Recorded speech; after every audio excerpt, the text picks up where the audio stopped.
The gravel crunched under the tires of my aging pickup truck as I pulled into the long, winding driveway.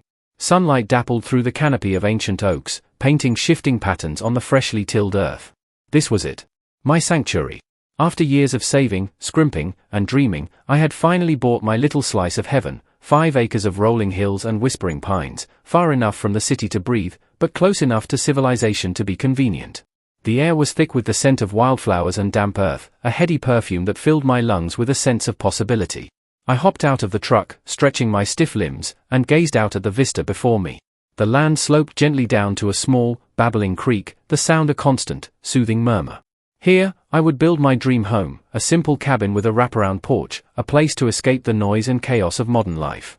I'd already spent countless hours poring over blueprints, sketching out garden plans, and envisioning the life I would build here. A life filled with peace, quiet, and the simple pleasures of nature.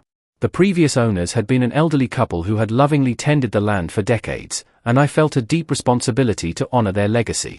My closest neighbor, a woman named Karen who lived in a sprawling, meticulously manicured estate just beyond the eastern property line, had initially seemed welcoming enough. She'd stopped by shortly after I'd moved in, ostensibly to introduce herself and offer a plate of cookies. But something about her felt off.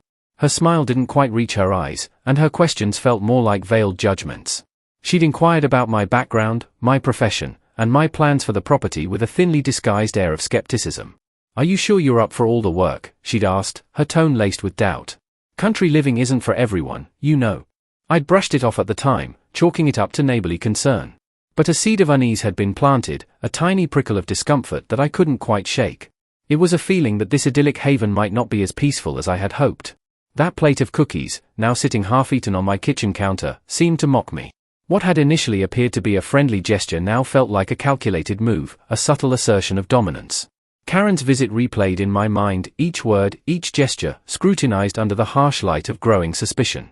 "So, you're a software developer?" she'd asked, her voice laced with a hint of surprise, or perhaps disdain. It was hard to tell.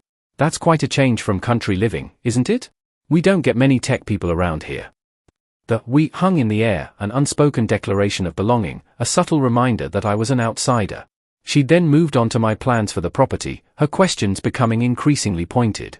"Building a cabin, you say? Are you planning on doing the work yourself? It's quite a bit of upkeep, you know. These old places require constant attention." She gestured vaguely towards my land, as if it were some unruly beast that only she, with her perfectly manicured lawn and pristine flowerbeds, could tame. I had explained my vision, my desire to create a sustainable, eco-friendly home, a place where I could reconnect with nature. But she had simply nodded politely, her expression unchanging. "That's ambitious," she'd said, the word dripping with skepticism. "We've seen a lot of people come and go around here, with grand plans. Most of them don't last." The conversation had continued in that vein, a series of thinly veiled criticisms and subtle put-downs, all delivered with a saccharine smile. She'd commented on the state of my truck, "A bit rustic, isn't it? The lack of landscaping, you'll need to do something about those weeds, and even the style of my clothing, those city clothes won't do you much good out here." It wasn't just what she said, but how she said it. The condescending tone, the subtle implications that I was out of my depth, that I didn't belong.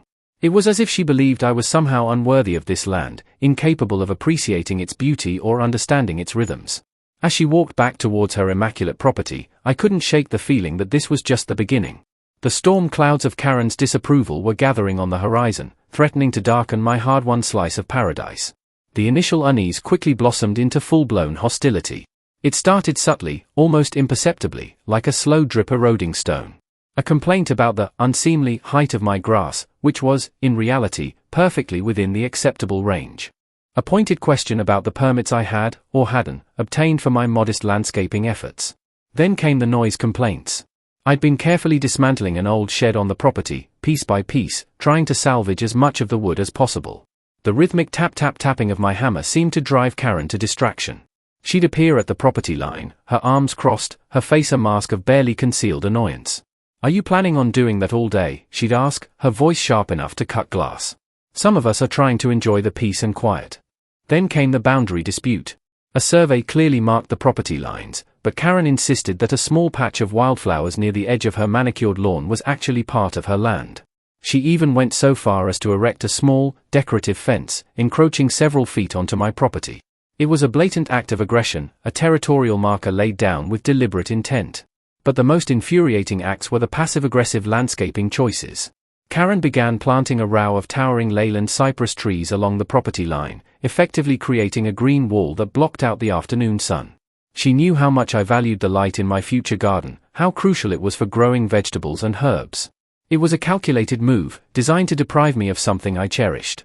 Each interaction chipped away at my patience, fueling my frustration. I tried to reason with her, to explain my plans, to find some common ground. But she remained impervious, her sense of entitlement radiating like a force field. It was as if she believed she had some inherent right to dictate how I used my own land, simply because she had been there longer, because her property was larger, because she considered herself to be a pillar of the community. The dream of peaceful country living was rapidly dissolving, replaced by a simmering resentment. I found myself constantly on edge, anticipating the next act of aggression, the next petty complaint. Karen's campaign of harassment was slowly but surely turning my sanctuary into a battleground. The words hung in the air, heavy and toxic, poisoning the already strained atmosphere between us. We were standing at the disputed property line, the offensive little fence a silent testament to Karen's unwavering sense of ownership. I had finally snapped, confronting her about the encroaching fence and the increasingly unbearable harassment. "What is your problem, Karen?" I had demanded, my voice trembling with suppressed anger. "Why are you doing this? Why are you making my life so miserable?" She had simply stared back at me, her expression cold and unwavering. "You wouldn't understand," she'd said, her voice dripping with disdain. "You haven't earned it." "Earned what?" I had asked, bewildered. "Earned the right to live here? Earned the right to own this land?" That's when she said it, the words that would forever alter the course of our relationship, the words that would ignite a fire within me that I didn't know existed.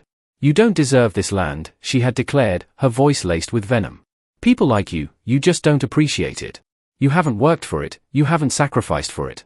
You just waltz in here with your fancy city money and think you can buy your way into a life you know nothing about." Her words were a cocktail of prejudice, classism, and sheer, unadulterated jealousy.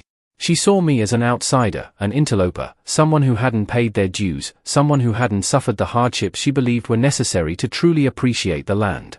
Perhaps she resented my relatively young age, my career that allowed me to work remotely, or simply the fact that I had the audacity to pursue my dreams. The emotional impact was devastating. Her words cut deep, striking at my insecurities, my fears that I wasn't good enough, that I didn't belong. I felt a wave of shame wash over me, a sense of being judged and found wanting. For a moment, I actually questioned myself. Was she right? Was I just a naive city dweller, out of my depth in this rural setting? But then, the shame turned into anger. A righteous, burning anger that fueled my determination. She thought I didn't deserve this land? She thought I would be driven away by her petty harassment? She was wrong. Dead wrong.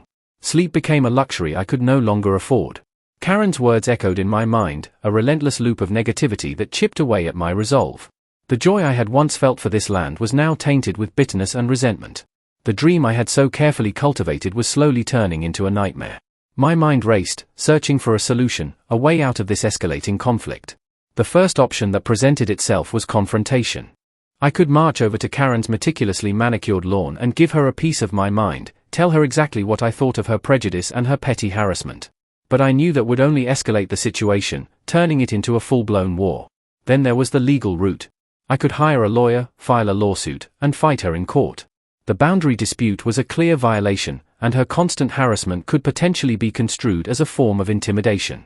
But the thought of spending months, or even years, embroiled in a legal battle, draining my savings and adding to my stress, was deeply unappealing. The most tempting option, the one that tugged at me the most, was simply to walk away. To sell the property, cut my losses, and find a new place to build my dream. It would be an admission of defeat, a victory for Karen, but it would also be an end to the constant stress and anxiety.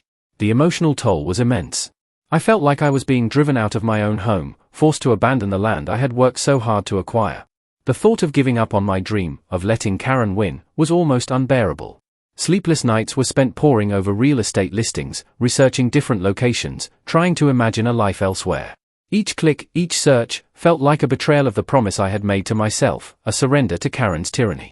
The feeling of being unwelcome, of being judged and rejected, gnawed at my soul. It was more than just a property dispute, it was a personal attack, a challenge to my very identity. Was I really an outsider? Did I truly not belong here? The question swirled in my mind, threatening to drown me in a sea of self-doubt. The real estate listings blurred before my eyes. Each idyllic property, each charming farmhouse, felt like a betrayal. I kept seeing Karen's smug face, a silent victor gloating over my defeat. And then, it hit me. Running away wasn't just a practical solution, it was exactly what she wanted. It was letting her win. The realization was like a jolt of electricity, jolting me out of my self-pity and into a state of determined resolve. I wouldn't let her drive me away. I wouldn't let her dictate how I lived my life. This was my land, my dream, and I would fight for it. But I knew that a direct confrontation wouldn't work. Karen thrived on conflict, on the opportunity to assert her dominance. Engaging in a shouting match or a legal battle would only play into her hands. I needed a different approach, a strategy that would catch her off guard, a way to fight back without stooping to her level. The answer came to me in the middle of the night, a bizarre, almost comical idea that initially seemed too outlandish to consider. But the more I thought about it, the more it resonated. I wouldn't confront her directly, I wouldn't engage in a legal battle, I would simply outsmart her. My plan was audacious, unconventional, and potentially quite expensive. But it was also brilliant, a perfect blend of petty revenge and strategic brilliance. It involved exploiting a loophole, turning the tables on Karen, and using her own sense of entitlement against her. I wouldn't just stay on my land, I would expand my territory. I would acquire the one thing that Karen couldn't control, the property right next to hers. The long-neglected, overgrown lot that had been sitting vacant for years. The lot that everyone else had overlooked, dismissed as unusable. It was a crazy idea, a long shot, but it was the only thing that felt right. It was a way to reclaim my power, to challenge Karen's authority, and to prove that I deserved to be here, not just by owning the land, but by mastering it. The battle lines were drawn, the strategy was set, and the game was on. The next morning, I traded my blueprints for property records, my garden plans for zoning regulations. My mission, to uncover everything I could about the vacant lot adjacent to Karen's estate. It had been overgrown for years, a tangled mess of weeds and scrub brush that stood in stark contrast to Karen's meticulously manicured lawn. Everyone seemed to know it was there, but no one seemed to want it. My initial research revealed why. The property had a history of environmental issues. A small portion of the land was designated as wetlands, limiting the buildable area. There were also concerns about soil contamination from a long-abandoned gas station that had once stood nearby. Zoning restrictions further complicated matters. The lot was zoned for residential use, but the minimum lot size requirements were significantly larger than the actual size of the property. This meant that building a traditional house would be virtually impossible without obtaining a variance, a lengthy and uncertain process. I dug deeper, poring over old environmental reports, attending local planning board meetings, and interviewing longtime residents. I learned that several developers had attempted to purchase the property over the years, but each one had been deterred by the environmental challenges and the zoning restrictions. Karen, I suspected, had played a role in discouraging potential buyers, perhaps seeing the vacant lot as a buffer zone, a way to maintain her privacy and property value. The more I learned, the more I realized that this wasn't just a vacant lot, it was a challenge. A puzzle with complex pieces that needed to be carefully assembled. The environmental issues and zoning restrictions weren't insurmountable obstacles, they were opportunities. Opportunities to be creative, to think outside the box, and to find a solution that no one else had considered. I spent hours brainstorming, researching alternative building methods, and exploring innovative land use strategies. I consulted with environmental engineers, zoning attorneys, and sustainable development experts. The more I learned, the more confident I became that I could not only acquire the property but also transform it into something truly special, something that would not only annoy Karen but also benefit the community. The plan was starting to take shape, a bold and audacious vision that would turn Karen's negativity into a force for positive change. Securing the property proved to be a Herculean task. The land had been tied up in legal limbo for years, with multiple heirs squabbling over ownership and back taxes piling up. Navigating the legal complexities required the patience of a saint and the tenacity of a bulldog. Financing was another hurdle. Banks were reluctant to lend money on a property with so many known issues. I had to present a detailed business plan, outlining my proposed solutions for the environmental concerns and zoning restrictions, convincing them that my vision was not only feasible but also profitable. It took weeks of negotiations, countless meetings, and a significant amount of personal investment, but I finally managed to secure a loan. Throughout the process, I kept my plans a closely guarded secret. I knew that if Karen got wind of my intentions, she would do everything in her power to sabotage the deal. But somehow, she found out. I'll never forget the day she confronted me. I was at the town hall, finalizing the paperwork for the purchase, when she stormed into the office, her face a mask of fury. "What do you think you're doing?" she demanded, her voice echoing through the otherwise quiet room. "You can't buy that property. It's a disaster waiting to happen." I simply smiled, refusing to be intimidated. "I'm afraid I can," I said calmly. "The paperwork is all but done." Her initial disbelief quickly turned into frantic attempts to derail the purchase. She contacted the property owners, offering them a higher price. She called the bank, spreading rumors about my financial instability. She even tried to lobby the town council to block the sale, claiming that my plans would violate zoning regulations and harm the environment. But her efforts were in vain. I had anticipated her every move, preparing for each obstacle she threw in my path. With the help of my lawyer and my team of experts, I was able to overcome her sabotage attempts and finally close the deal. The day I signed the final papers, officially becoming the owner of the adjacent lot, was one of the most satisfying moments of my life. I had faced Karen's negativity head-on and emerged victorious.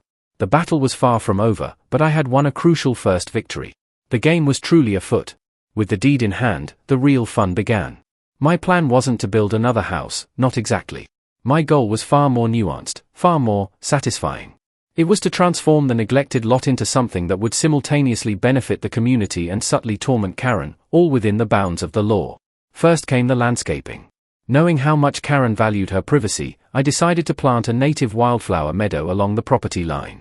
While beautiful and beneficial to pollinators, it also meant that I had to let the grass grow longer than Karen deemed acceptable. The unruly meadow, teeming with life, was a direct affront to her perfectly manicured lawn. Then came the noise mitigation efforts. Due to the soil contamination, building a traditional foundation was out of the question. Instead, I opted for a series of small, eco-friendly structures elevated on piers.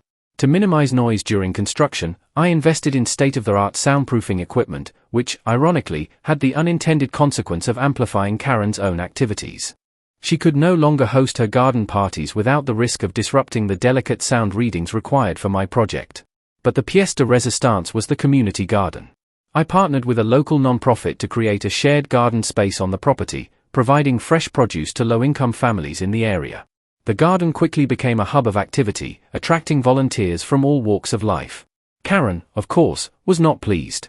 The increased traffic, the laughter, the general sense of community spirit were all anathema to her secluded existence. I even organized a series of workshops on sustainable living, inviting local experts to share their knowledge with the community.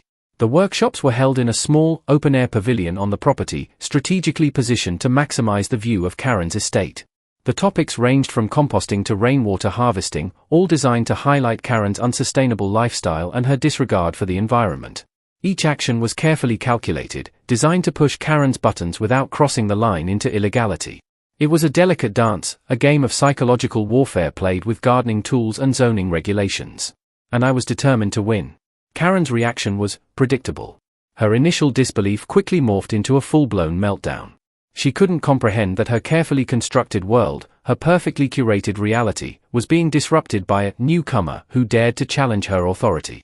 Her attempts to interfere with my plans became increasingly desperate and, frankly, increasingly unhinged. She started by lodging a barrage of complaints with the local authorities, alleging everything from noise violations to environmental hazards. Each complaint was meticulously investigated, and each one was dismissed as unfounded. She tried to sabotage the community garden, spreading rumors about contaminated soil and unsafe practices. She even went so far as to anonymously report the non-profit organization to the IRS, hoping to shut them down. But her efforts backfired, drawing even more attention to the garden and generating widespread community support. Then came the social media outbursts. Fueled by a potent combination of frustration and entitlement, she took to Facebook, ranting about the atrocities being committed on the adjacent property. She posted grainy photos of the wildflower meadow, labeling it a weed-infested eyesore. She accused me of deliberately trying to lower her property value and destroy the neighborhood. Her online rants quickly gained traction, attracting both supporters and detractors. Some people rallied to her defense, echoing her sentiments about the importance of maintaining property values and preserving the character of the neighborhood. But others criticized her for her intolerance, her prejudice, and her blatant attempts to bully me into submission. The more attention she attracted, the more unhinged she became. Her posts became increasingly erratic, filled with conspiracy theories and personal attacks.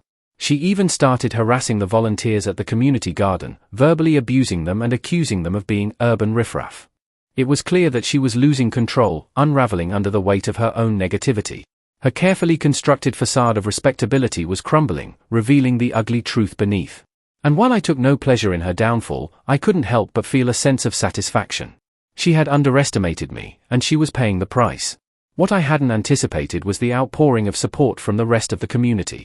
Karen's social media meltdown, while initially alarming, had inadvertently revealed a truth that many of her neighbors already knew: she was a bully. Stories began to surface, whispered conversations turned into open confessions. People shared their own experiences with Karen's condescending remarks, her petty grievances, and her relentless attempts to control their lives. It turned out that I wasn't the only one who had been subjected to her brand of neighborly concern. A group of neighbors organized a potluck dinner at the community garden, a show of solidarity and support for my efforts. They brought food, shared stories, and offered words of encouragement. Many of them had initially been wary of me, seeing me as an outsider, a city dweller who didn't understand their way of life. But Karen's behavior had united them, forging a bond of shared experience and mutual respect. They volunteered their time and resources to the community garden, helping to weed, plant, and harvest. They defended me against Karen's online attacks, countering her negativity with positive messages and factual information. They even started a petition, urging the town council to recognize the community garden as a valuable asset to the neighborhood. One neighbor, an elderly woman named Martha who had lived in the area her entire life, told me that Karen had been terrorizing the community for years. "She thinks she's better than everyone else," Martha said, her voice trembling with anger. "She's always trying to tell us what to do, how to live our lives. But no one has ever stood up to her before." My actions had inadvertently given others the courage to speak out, to challenge Karen's authority, and to reclaim their own sense of agency. The community garden had become more than just a source of fresh produce, it had become a symbol of resistance, a testament to the power of standing up to bullying. The experience was both humbling and empowering. I had initially set out to annoy Karen, to reclaim my own sense of peace and belonging. But in the process, I had inadvertently sparked a movement, uniting a community against a common enemy. I realized that my fight wasn't just about me, it was about standing up for what was right, about challenging injustice, and about creating a more inclusive and welcoming community for everyone. The resolution, or perhaps the lack thereof, is still unfolding. Karen's animosity hasn't completely disappeared. She still glares at me from across the property line, her eyes filled with resentment. She still occasionally makes snide remarks under her breath. But her power has diminished. She is no longer the undisputed queen of the neighborhood, the one who dictates the rules. Whether she'll ever truly realize the error of her ways, whether she'll ever acknowledge the harm she's caused, remains to be seen. Perhaps she's incapable of self-reflection, trapped in her own world of entitlement and prejudice. Or perhaps, deep down, she recognizes that she's been defeated, that her reign of terror has come to an end. Regardless of Karen's ultimate fate, I have found peace and satisfaction in reclaiming my land and my sense of belonging. The community garden thrives, providing fresh produce and a sense of community to those who need it most. The wildflower meadow buzzes with life, attracting bees, butterflies, and other pollinators. The once neglected lot has been transformed into a vibrant, thriving space, a testament to the power of perseverance and the importance of standing up for what's right. I learned a valuable lesson through this experience, that entitlement is a dangerous thing, that prejudice can poison even the most idyllic setting, and that standing up to bullying, even in the face of overwhelming opposition, is always the right thing to do. This wasn't just about a property dispute, it was about challenging injustice, about creating a more inclusive and welcoming community, and about reclaiming my own sense of self-worth. I came to this land seeking peace and tranquility, and while I found more than a little conflict along the way, I ultimately discovered something far more valuable: the power of community, the importance of perseverance, and the satisfaction of knowing that I stood up for what I believed in. And in the end, that's all that really matters. I finally deserved my land, because I fought for it, and I made it into something good.